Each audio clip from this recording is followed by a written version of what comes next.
Hi guys, welcome back to another video tutorial. For today's video is how to use ChatGPT for chatbot maintenance. Just pretty quick and simple, so let's go.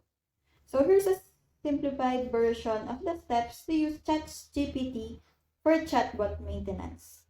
First is set up your environment.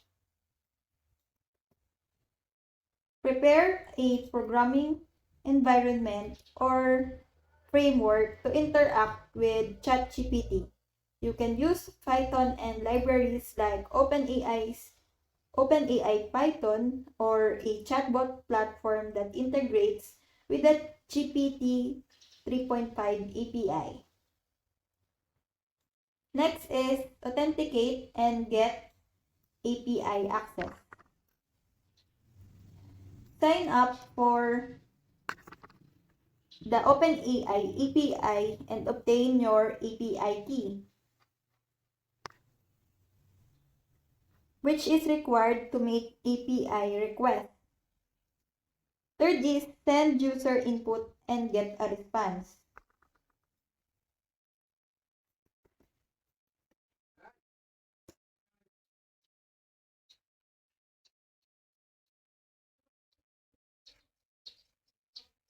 Collect user input or queries and send them to the ChatGPT model using API.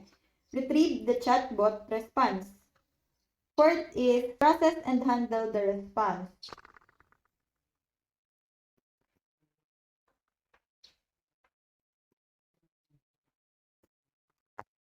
Extract relevant information or actions from the response. Apply any necessary post-processing techniques to refine the response or extract specific data points.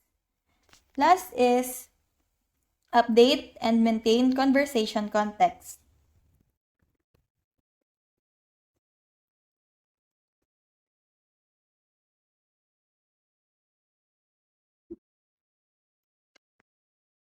Update the conversation history with the user's input and the chatbot's response. Maintain the context of the conversation by storing and using the conversation history in subsequent interactions. Remember to follow OpenAI's usage policies and guidelines while using ChatGPT for chatbot maintenance. So that's it. That's how to use ChatGPT for chatbot maintenance. So I hope that you learned something and this video helps.